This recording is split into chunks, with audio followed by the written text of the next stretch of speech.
Vejam que nós estamos falando do Velho Testamento. Esse tempo, para o povo de Israel, era um tempo de teocracia. E o que quer dizer isso? Ainda não existia Saul, ainda não existia Davi. O povo de Israel ainda não era regido por um rei. Ainda não havia monarquia. Eles tinham o privilégio de serem totalmente direcionados pelo próprio Deus. Era Deus quem governava a nação de Israel. Mas, como várias vezes aconteceu e acontece na vida de muitos chamados crentes, aquele povo começou a levantar outros ídolos para si próprio. Eles começaram a entrar num processo que eu chamo de Romanos 12, de não renovar as suas mentes, como o apóstolo Paulo nos ensina. E ao não renovar as suas mentes, eles começam a relativizar princípios, valores e decretos eternos. E na vida do cristão, isso acontece diariamente. Quando nós passamos a relativizar as coisas de Deus, princípios e valores não estabelecidos por homem, mas pelo próprio Deus, na antiga aliança, e por Jesus na nova aliança, nós começamos a abrir concessões e começamos a levantar falsos deuses na nossa vida. E era isso que o povo de Israel estava fazendo.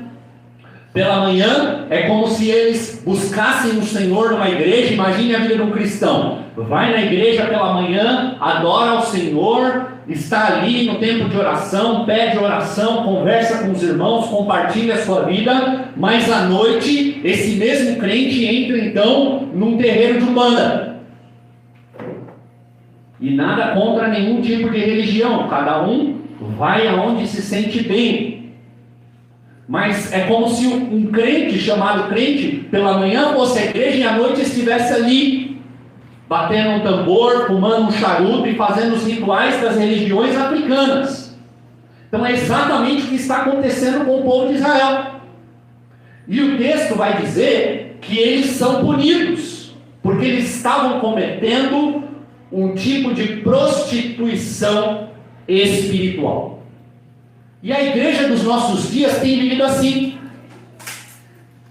Quantas e quantas pessoas dentro das igrejas que ainda não tiveram uma regeneração genuína, não nasceram de novo, não têm discernimento espiritual das coisas do alto, são levadas por todo tipo de doutrina, de onda, de sonhos, de revelações.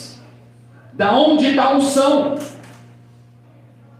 Isso vai enfraquecendo a nossa fé e vai levantando problemas que nos levam a adorar falsos deuses. Lá em Tiago, abre tua Bíblia aí, lá em Tiago, no capítulo 1, Cleiton vai pôr na tela aí pra gente, no verso 5, Tiago, irmão de Jesus, ele vai dizer o seguinte. Ele diz assim, capítulo 1, verso 5: se algum de vocês tem falta de sabedoria, peça a Deus, que a todos dá livremente de boa vontade, e lhe será concedida. Peça, porém, com fé sem duvidar, pois aquele que duvida é semelhante à onda do mar, levada e agitada pelo vento. Não pense tal pessoa que receberá coisa alguma do Senhor, pois tem mente dividida e é instável em tudo que faz. Esse é o retrato daquele povo. Eles não tinham convicção. Não tinham convicção da sua identidade, não tinham convicção da sua fé e não tinham convicção do seu Deus.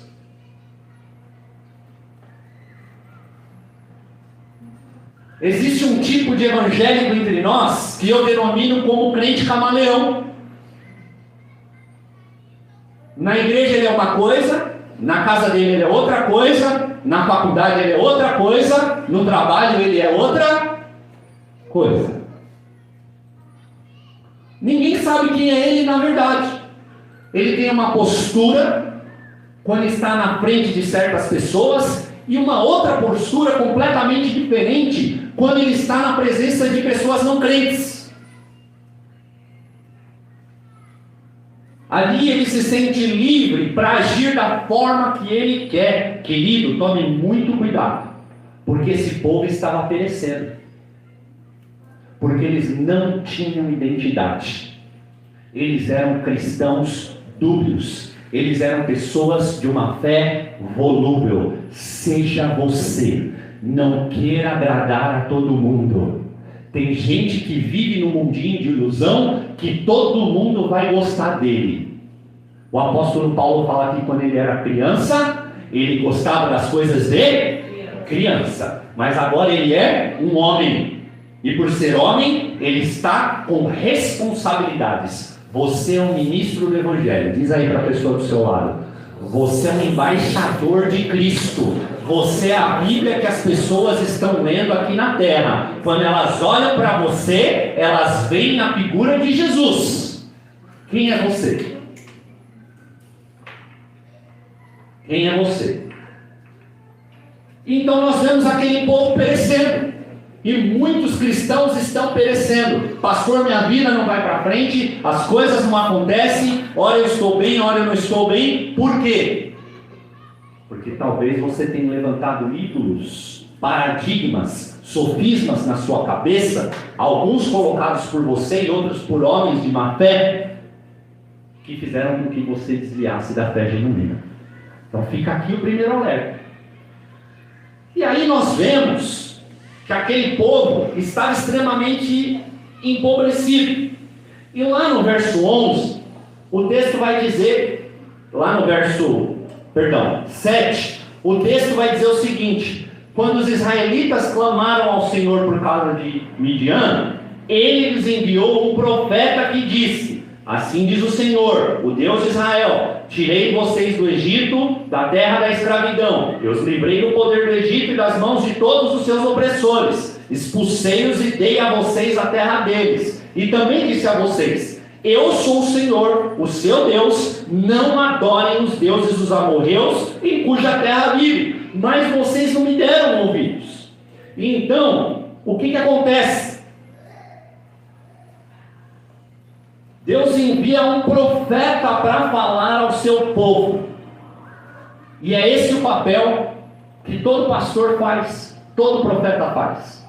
Ele se levanta para falar ao povo, para pregar o Evangelho. Todos os domingos eu estou aqui fazendo o quê? Pregando a palavra.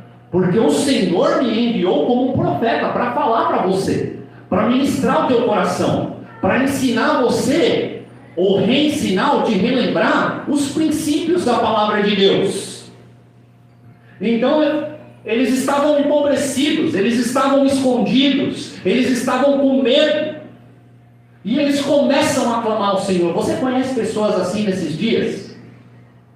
Com medo, escondidos.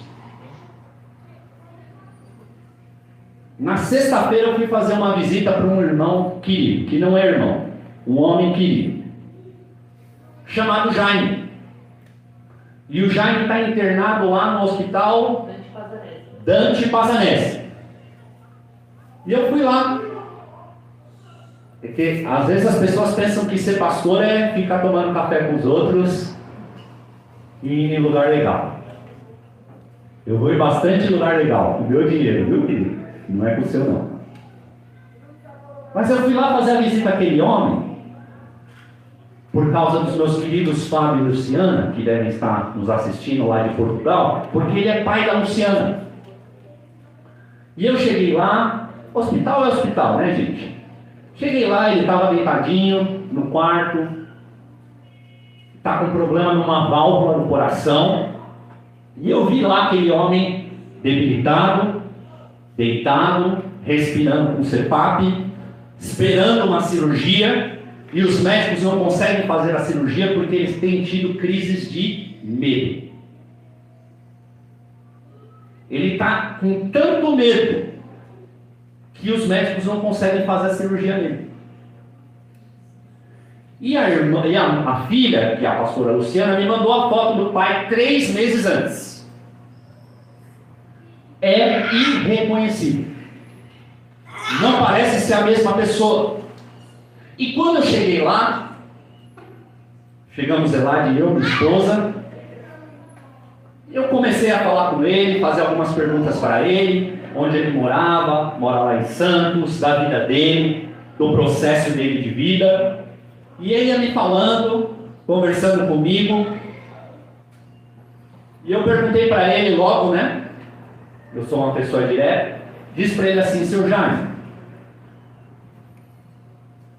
o senhor reconhece Jesus como Senhor e Salvador da sua vida? Reconheço. Sim. O senhor reconhece que Jesus Cristo é o Filho de Deus e veio a essa terra para morrer por nós? Reconheço. O senhor ama Jesus? Amo. Eu falei: como é que pessoas que se amam tanto podem viver tão longe uma das outras? Porque Jesus te ama profundamente. E uma prova de que Ele ama você profundamente é que eu estou aqui hoje. Porque eu vou te contar outro segredinho a meu respeito. Eu não gosto de falar de Jesus para ninguém que não quer ouvir. Fiz em consideração aos meus amigos. Eu sou chato. Chato pra caramba. E ele falou assim: eu não sei o que aconteceu, porque eu estava bem a semana toda. E as enfermeiras, né, lá, estava bem e tal. E chegou aqui de manhã, agora eu tô ruim. Eu falei assim: sabe por quê, querido, você está ruim? Porque talvez se você estivesse bem, você não ia me dar ouvidos. Porque o homem que eu vi lá na foto 3 meses atrás não é o que está aqui hoje. Às vezes as pessoas precisam passar processos de luta, vale e sofrimento para que os ouvidos delas sejam abertos para que elas ouçam aquilo que Jesus quer falar. Se ele não estivesse passando por essa situação, eu jamais teria ido àquele hospital, eu jamais teria conhecido esse homem. Mas eu fui lá com a minha esposa levar o reino de Deus. Ele clamou e ele foi ouvido. E olha, eu não fui lá dar sentença de morte não, pelo contrário. O Senhor me deu outra palavra. Que ele vai levantar e sair de lá. E eu entreguei a palavra para ele, porque eu sou obediente. Mas eu disse para ele o seguinte: olha, o Senhor falou para eu vir aqui e falar para você que você vai fazer sua cirurgia e voltar para sua casa. Mas eu vou te fazer uma pergunta muito honesta. O que você vai fazer com esses restante desses anos aí que você vai fazer na tua casa? Vai ver a mesma vida? O que você vai fazer com esse tempo de vida que está te restando?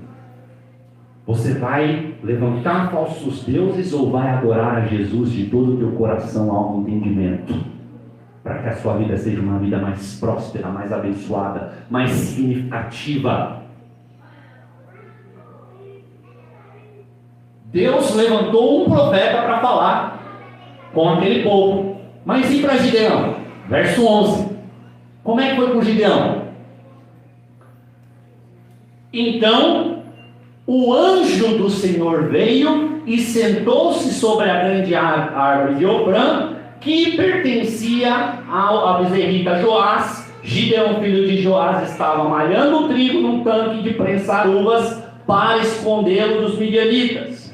Então o anjo do Senhor apareceu a Gideão e lhe disse: o Senhor está com você, poderoso guerreiro, diga aleluia. Gideão estava fazendo algo diferente. Enquanto todos estavam com medo, enquanto todos estavam paralisados, enquanto todos estavam ali em pecado escondidos, Gideão estava inovando. Ele estava malhando o trigo num tanque de prensar uvas. Todo sonhador é por si próprio alguém criativo.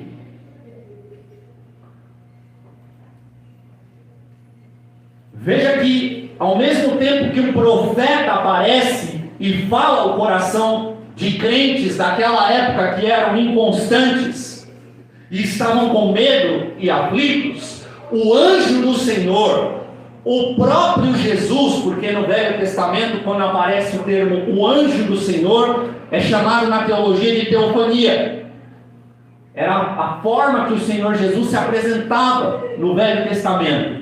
O anjo do Senhor, ele aparece, o próprio Jesus, ele se revela a Gideão e fala diretamente com ele. Pastor, eu quero ouvir a voz de Jesus, eu quero sentir a presença de Jesus.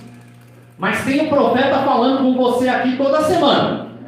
Se Jesus não está falando diretamente com você, é porque você está no grupo errado, querido. Pegou? Pegou a chave? Um profeta foi enviado para o povo e falava ao povo. Mas com Gideão foi diferente. Com Gideão, o próprio Jesus apareceu, se revelou e começou a falar com ele. Se você tiver disposição de coração, se você estiver fazendo algo de diferente na sua vida, se você tem vivido uma vida de santidade, uma vida de busca aos pés do Senhor, se você tem coragem para sonhar, saiba que o próprio Jesus vai se revelar e falar com você, querido. Primeiro, Jesus quer se revelar a sonhadores nessa manhã. E a sequência é sempre essa. Primeiro Jesus se revela. Ele chega de uma forma que sua presença muda todo o ambiente. Jesus quer se revelar para você. E qual que é a diferença? Gideão se dispôs a fazer algo para abençoar gente pobre, gente que estava com medo, gente do povo dele que estava aflita, gente do povo dele que não estava enxergando o seu pecado, gente que estava escondida na caverna. Querido, está cheio de gente lá no teu convívio, lá dos teus familiares que estão dentro da caverna. Gente com síndrome do pânico, gente com depressão, gente com crise de ansiedade, gente desempregada, gente que não tem perspectiva de futuro e estão precisando de um Gideão na vida dela. O que você vai fazer nesses dias? O Senhor está chamando você para ser um sonhador. Jesus se revela para alguém que está em movimento, alguém que está buscando. Ore, leia a palavra, encha-se do Espírito Santo, esteja plantado em uma igreja. Para de ficar ouvindo 15, 20, 30 pregador diferente em YouTube. Esteja plantado em algum lugar, porque a palavra de Deus vai dizer que aqueles que estão plantados na casa do Senhor, esses florescerão. Por isso que não floresce, não ouve a voz. Então vá buscar, prepare, porque todo o ambiente muda quando a presença do Senhor chega. Quando Jesus chega lá na tua casa, as pessoas mudam, a atmosfera muda, o ambiente muda, tudo vai mudar lá e você vai perceber, e aí você vai sentir a presença de Jesus, como Gideão sentiu. Então nessa sequência, e Jesus fala com Gideão. Para Jesus falar com você, primeiro ele precisa se revelar a você. E ele se revela principalmente quando você o busca, o adora e o teme. O temor ao Senhor é o princípio de toda sabedoria. A intimidade do Senhor é para aqueles que o buscam. Você deve buscar. Você deve buscar incessantemente a presença de Jesus. Gideão se dispôs a abençoar alguém. Quem você tem abençoado esses dias? Para quem você tem levado alimento? Para quem você tem levado vida? Para quem você tem levado o amor de Cristo, a luz, o encorajamento? Porque o Senhor Jesus conta com você. Ah, dona, mas eu tenho tantos problemas. Jesus também tinha. Desde o início ele sabia que ele ia ser crucificado, lembra? Mas o que ele fez? Ele foi pregar o Evangelho para toda a criatura. E ele chamou você para fazer isso. Jesus não está mais aqui agora em corpo presente, mas ele deu uma missão para você que está registrada lá em Mateus 28. Vá, ide e pregai o Evangelho a toda a criatura, ensinando-os a obedecer aquilo que eu vos ensinei. Querido sonhador, o que você tem feito? Jesus fala com ele. E Jesus chama aquele homem de poderoso guerreiro. Sabe o que eu aprendo aqui? Existem 3 tipos de pessoa olhando para você nesse exato momento. Vou repetir. Existem 3 tipos de pessoa olhando aí para você nesse exato momento. A primeira delas, a Bíblia chama de diabo. Satanás, o nosso adversário. E Satanás está o tempo inteiro olhando para o seu passado. Ele olha para o seu passado porque ele quer acusar você. A Bíblia vai dizer que ele é o acusador dos irmãos. E naquele dia ele vai estar na presença do rei para acusar. Então ele começa a lembrar na tua mente, nas tuas emoções, na tua cabeça, coisas do passado. E ele vai jogando, porque ele quer te paralisar. Ele vai te condenando. Ele vai trazendo palavras para você de maldição. Palavras que vão colocar você para baixo, de desânimo. Mas você não vai conseguir. Mas isso aí não é para você. Você lembra de onde você saiu? Você lembra para onde você fez? Mas é aquele pecadinho lá que você vira e mexe e comete. Como é que você vai fazer isso aí? Ele olha para o seu passado. O outro tipo de pessoa é você mesmo. É a forma com que você se olha. E na grande maioria das vezes nós temos a tendência em olhar para nós no presente. Porque o nosso presente mostra aquilo que nós não somos, aquilo que nós não temos e aquilo que ainda nós não conquistamos. E quando você olha desse jeito, você fica paralisado. Eu olho para mim, para as minhas condições, e eu falo: Senhor, como que eu vou fazer isso? É impossível. Senhor, como que eu vou fazer isso? Eu não tenho recurso financeiro. Senhor, como é que eu vou fazer isso se eu não tenho estrutura emocional? Senhor, olha as circunstâncias, olha para mim, olha para minha casa, olha para minha esposa. E aqui eu estou dizendo de várias coisas. Como é que eu vou comprar minha casa se eu não tenho dinheiro? Nós temos a tendência de olhar para nós mesmos de forma natural. E acredite, querido, existem tesouros maravilhosos dentro de você. Você é poderoso em Deus. Tem riquezas aí, tem testemunho aí, tem palavra de Deus dentro de você, tem chamado para você. Foi o Senhor quem te tirou e te resgatou. Aleluia. Para colocar você aqui hoje. Mas a nossa tendência é olhar, sempre olhando o presente, para aquilo que nós não somos e para aquilo que nós não temos. Mas a terceira pessoa que olha para você, esse é poderoso e chama Jesus Cristo de Nazaré. E Ele está olhando para você aqui nessa manhã. Ele tem olhado para você lá no seu quarto, nas suas orações, no seu dia a dia, na sua rotina. E quando Jesus olha para você, a terceira pessoa, Ele conhece seu passado, mas Ele não te condena e não olha para o seu passado. Ele está no seu presente, Ele está entre nós para se revelar a sua glória, mas Ele sempre está vendo você no futuro. E você no futuro, você no futuro é alguém sobrenatural. Você no futuro é alguém mais que vencedor. E Ele quer te levar para um futuro glorioso. Pensem eu os pensamentos que tenho a vosso respeito, diz o Senhor, pensamentos de paz e não de mal, para dar para você o futuro que você deseja. O Senhor olha você como mais que vencedor. Por isso Jesus olha para aquele homem que estava malhando trigo no lagar, e Ele diz para você: o Senhor está com você, guerreiro poderoso. Toma posse dessa palavra, porque o Senhor estará lá no seu futuro, para que você seja mais que vencedor. Aleluia. E aí, o verso 13 e 14 vai dizer o seguinte: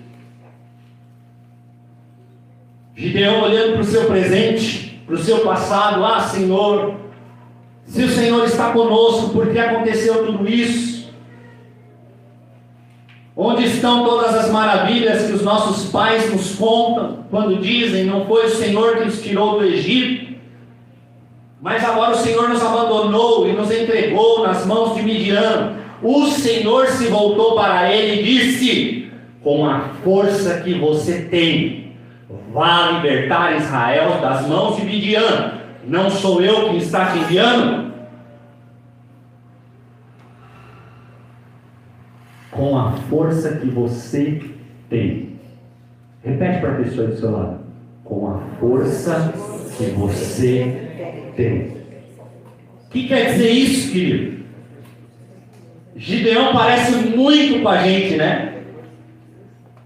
Pensa bem aí no teu lugar.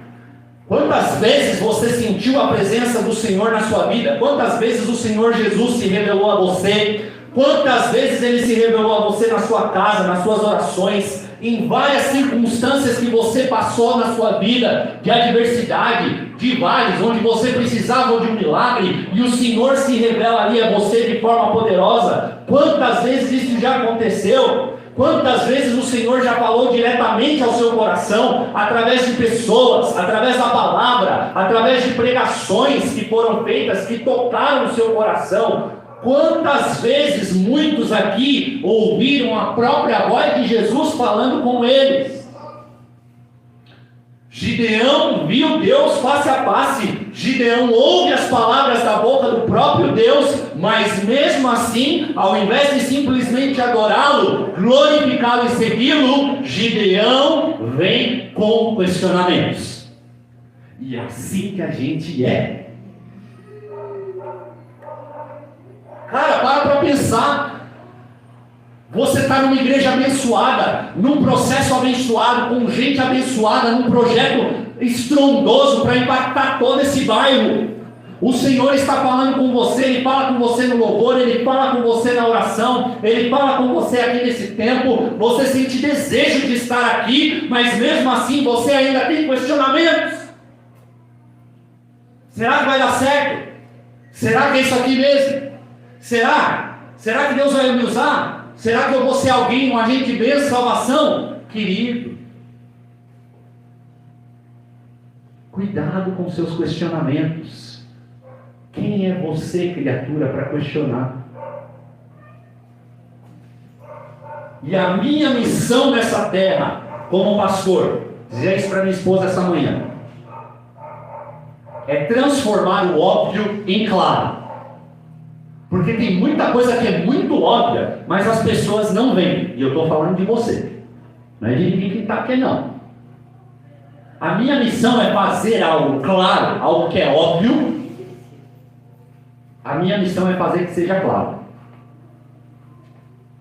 Porque muitas vezes é óbvio, mas não está claro para você. Querido, pare de questionar.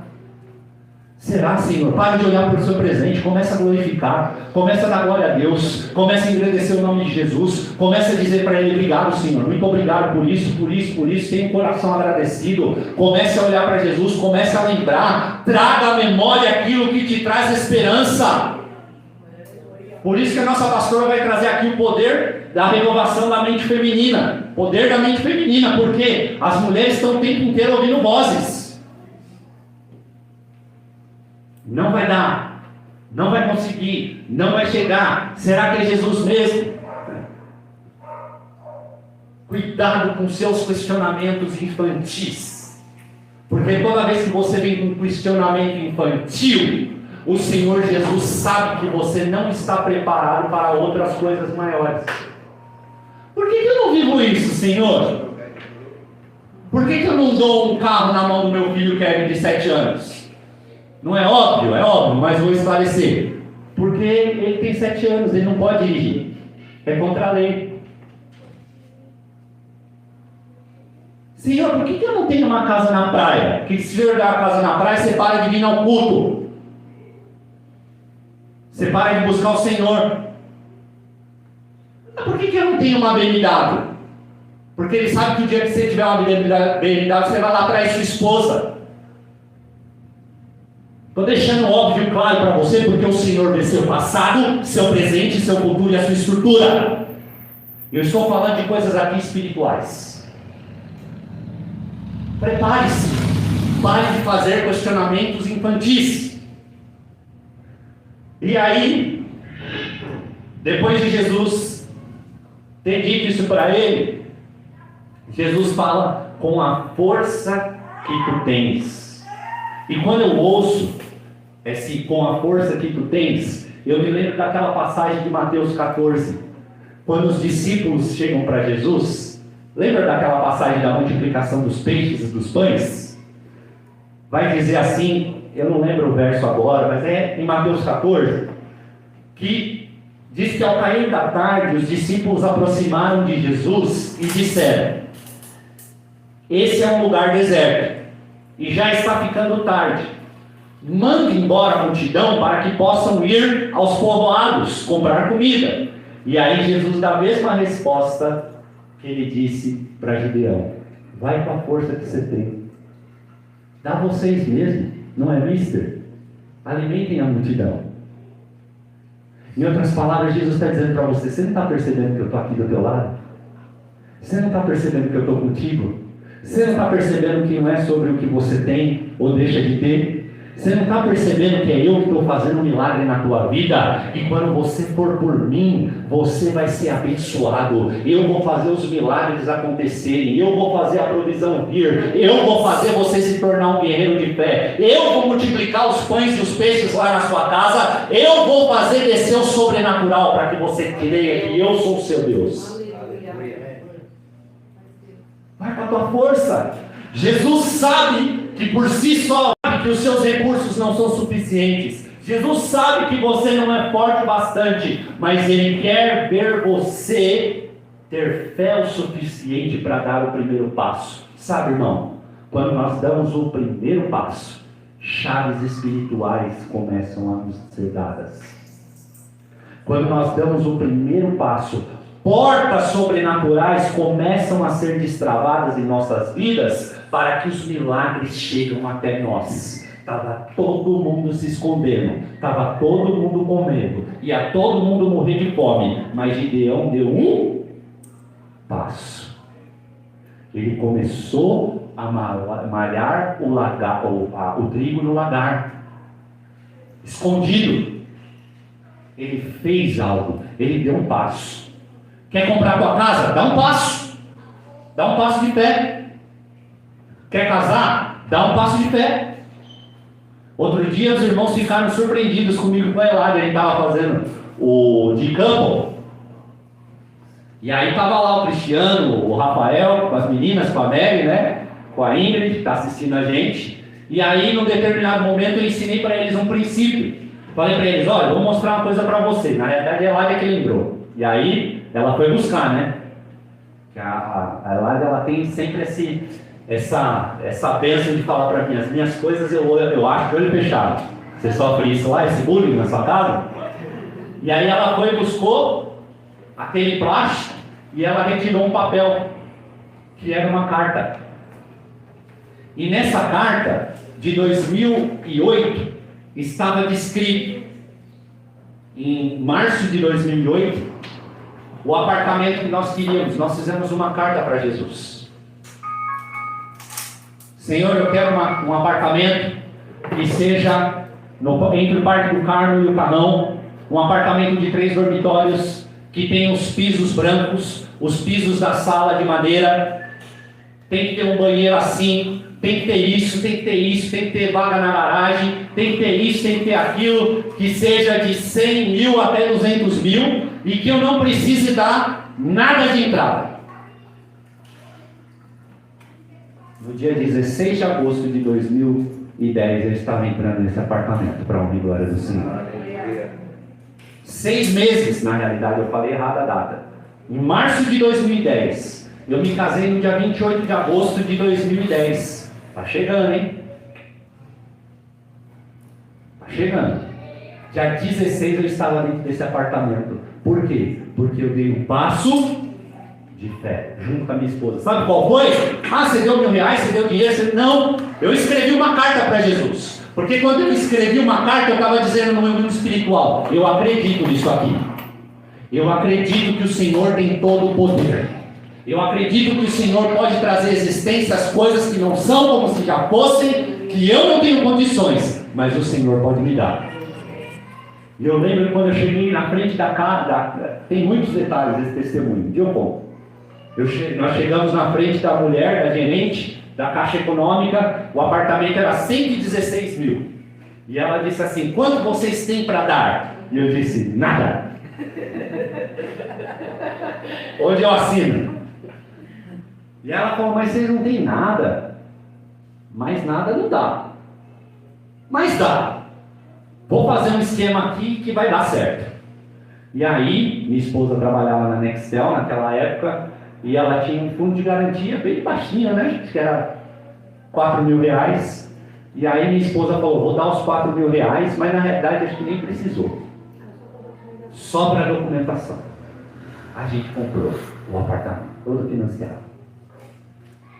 Então, é a bênção do Senhor, porque a gente deu um passo, e Gideão deu um passo, e você precisa dar passos de fé, para que as coisas mudem lá na sua casa, para que os milagres cheguem. Quando você está disposto a dar tudo o que você tem, Jesus entra com tudo que Ele tem, e aí o milagre acontece.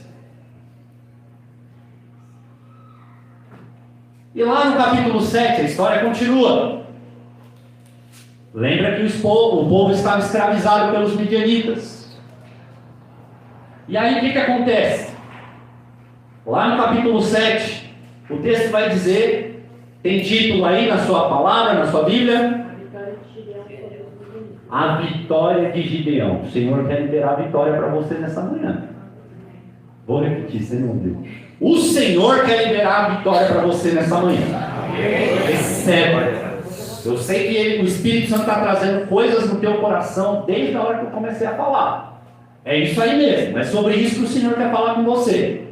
E aí aquele homem de madrugada, Jerubaal, isto é, Gideão, e todo o exército acampou junto à fonte de Harod. O acampamento de Midian estava ao norte deles, no vale perto do Monte Moré. Verso 2. E o Senhor disse a Gideão, você tem gente demais para eu entregar Midian nas suas mãos, a fim de que Israel não se orgulhe contra mim, dizendo que a sua própria força o libertou. Anuncie, pois, ao povo que todo aquele que estiver tremendo de medo poderá ir embora do monte Gileade. Então 22.000 homens partiram e ficaram apenas 10.000. Quando é Jesus que está fazendo algo na sua vida, querido, tenha convicção que é Jesus que está fazendo, que a glória, o louvor e a adoração é para Ele, porque Jesus e o Senhor conhecia o coração daquele povo, e o Senhor conhece o nosso coração, e a gente tem a tendência de, num determinado momento do processo, dizer assim, sou eu. Ah, o Senhor ajudou, viu, nas orações, mas sou eu. Não é você, querido. O fato de você estar respirando aqui nessa manhã não tem nada a ver com você. O fato do seu coração estar batendo aqui essa manhã não tem nada a ver com você. O fato do seu Jaime estar lá no Dante e você estar aqui saudável ouvindo a palavra de Deus tem a ver com a graça, misericórdia, amor e bondade dele por você e por mim. Aprenda a reconhecer o Senhor em todos os seus caminhos. E aí, no verso 3 vai dizer que Deus manda tirar todos os covardes.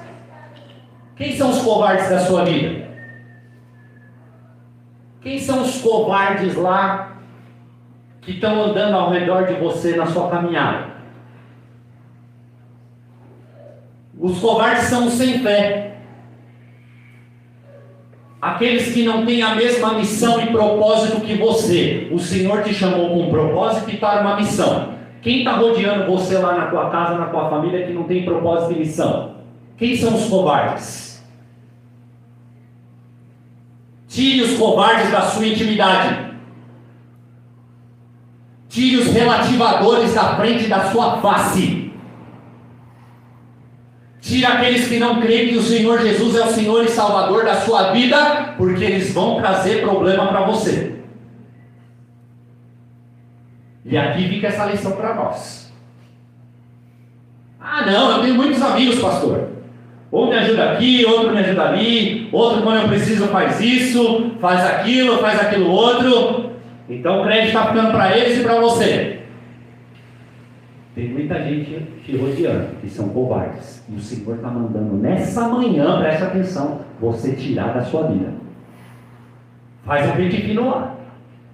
Porque muita coisa que você não está prosperando, muita coisa que não está caminhando, muitas portas que não estão se destravando, É porque tem muita gente lá com você guerreando uma batalha que não é para eles estar guerreando, porque eles são covardes. E aí, no verso 5, olha como o negócio pega. Deus fala que ainda tem muita gente.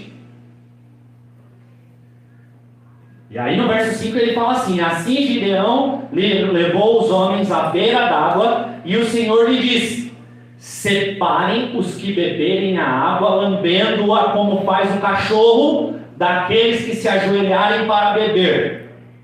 O número dos que lamberam a água, levando-as com as mãos à boca, foi de 300 homens. Todos os demais se ajoelharam para beber. O Senhor disse a Gideão: com os 300 homens que lamberam a água, livrarei vocês e entregarei os midianitas nas suas mãos. Tem muita gente lá do seu lado. Querido, quando Jesus, e o Sérgio citou isso a semana passada, vai ressuscitar a filha de Jairo, ele manda todo mundo sair de lá. Por quê? Porque aqueles que estão relativizando a palavra, relativizando a fé, relativizando a sua missão, colocando as armas de lado para beber água e se banhar, vão te atrapalhar na sua missão de vida. Quando chegar na hora da guerra, sabe o que eles vão fazer? O que todos eles fazem: virar as costas para você. Se vira. Vai aí na tua força. 300. Sobraram 300. Tem muita gente agindo como cachorro do seu lado. O cachorro quer o tempo todo, eu estou falando de crente, tá? De crente. O cachorro quer toda hora comer as migalhinhas que caem da mesa. É assim ou não é?